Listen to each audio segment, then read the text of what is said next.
Okay, here's our first learning video for Mod 25. We are taking a look at hypothesis testing for a population mean. I'm going to go ahead and start at number 4. If you have any questions on those earlier interactions with OLI, you can certainly reach out.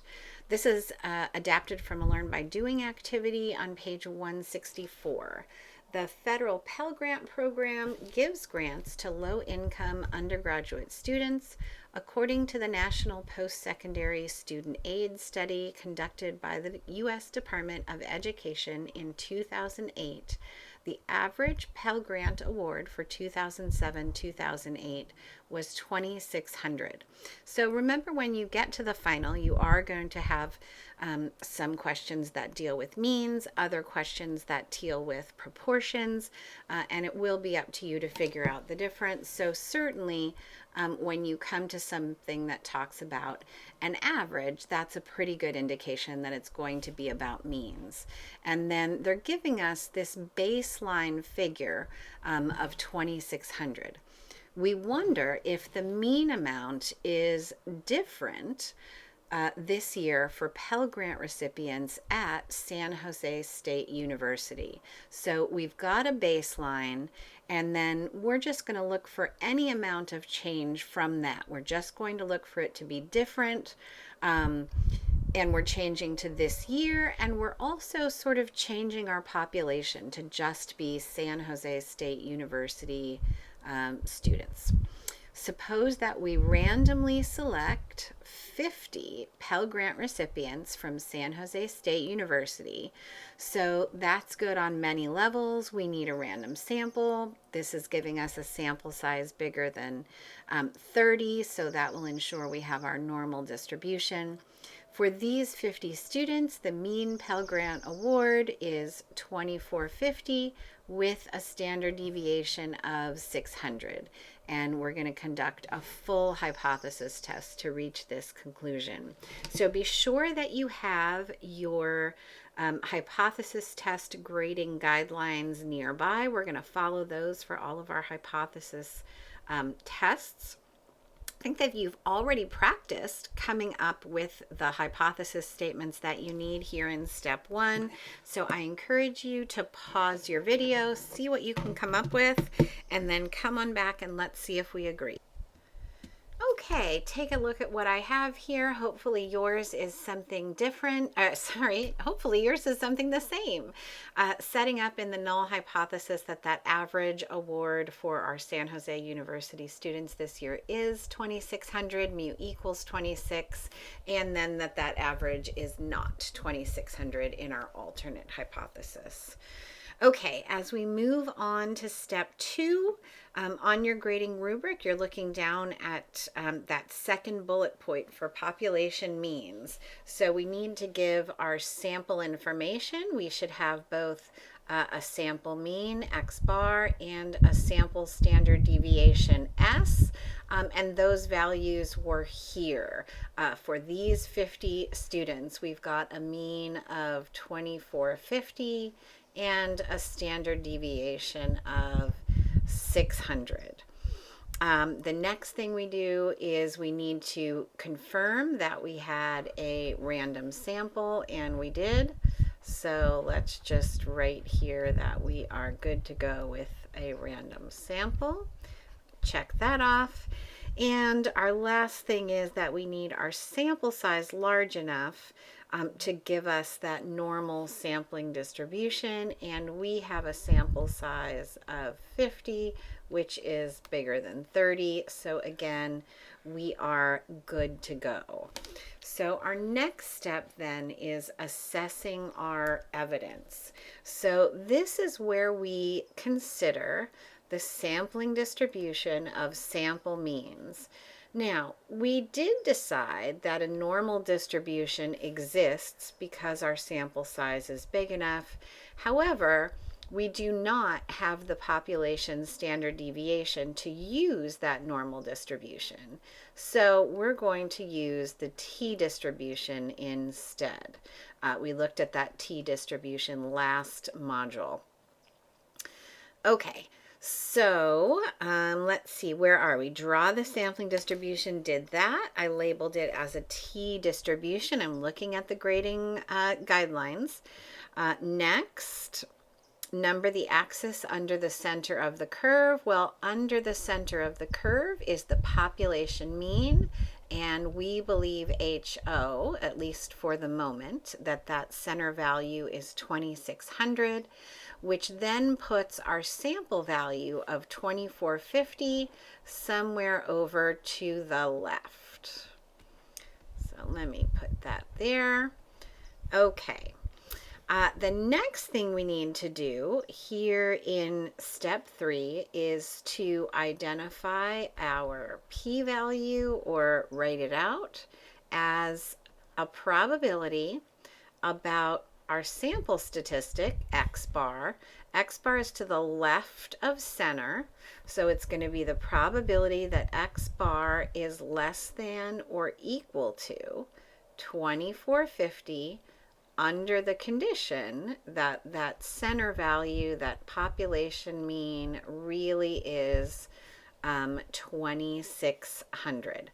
We're going to go over to StatCrunch and get this value. So I've got StatCrunch open on my right screen. This data is used for a later question, so let's not worry about that for right now. So just like we did for confidence intervals, we're clicking on stat. We're going to T stats because we're using the T distribution. We have one sample, and what we have is the summary of that data. So we'll put in our values: a sample mean of 2450, a sample standard deviation of 600, a sample size of 50. My hypothesis is that mu is equal to 2600, or that it's not equal. Oh, that actually reminds me that because our alternate hypothesis says not equals, our p-value is actually twice this conditional probability. Again, I'm not super concerned about that fact. I'm not going to put one on the test that has a not equals, so you just really don't need to worry about it. And the p-value will come out of StatCrunch exactly as we need it.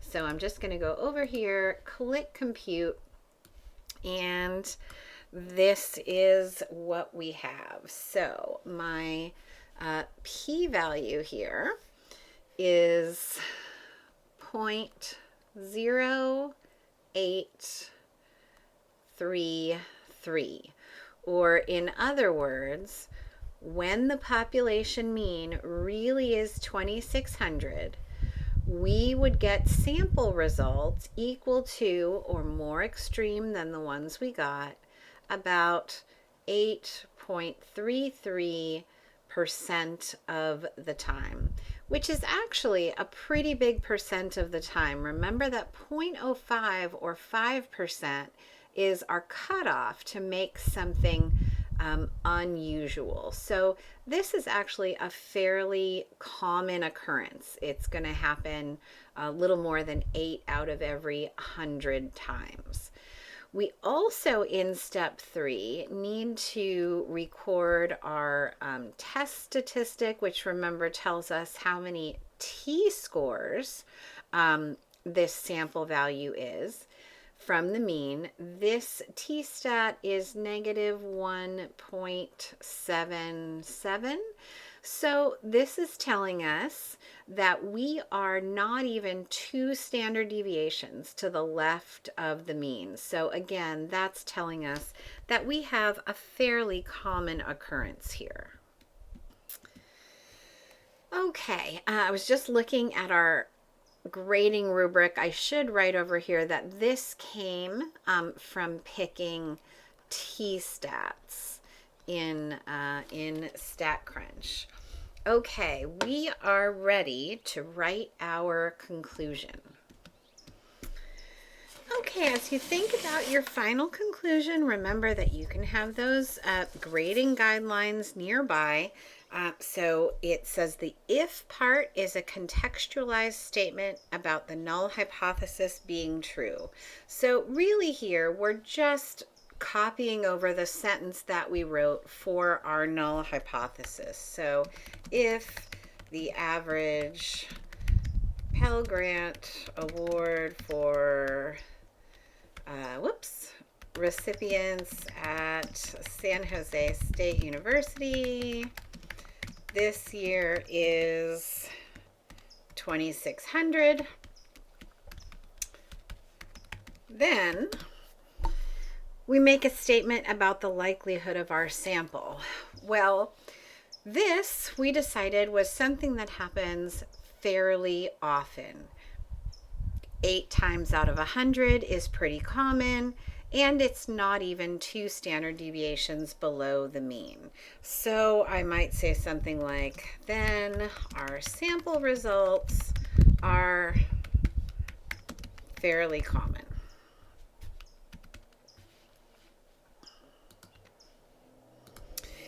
So here is our big conclusion now. Contextualized statement about the alternate hypothesis. All right. So what did we do here? We believed HO was true, and then a common thing happened. So we have no reason to believe that HO is not true. So we have no reason to support our alternate hypothesis.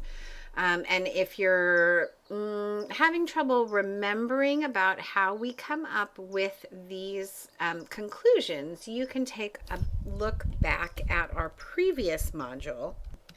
It was in module 22 where we first started hypothesis testing for a population proportion. But in this case, again, we believed HO was true. That's why this was here as our condition for our p-value.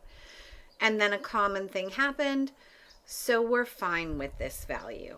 If we cannot reject HO, we cannot support HA. And so that's the text that goes into our final conclusion here. So therefore, our data does not support this year's award for San Jose State University recipients being different from 2,600. And that is our full hypothesis test.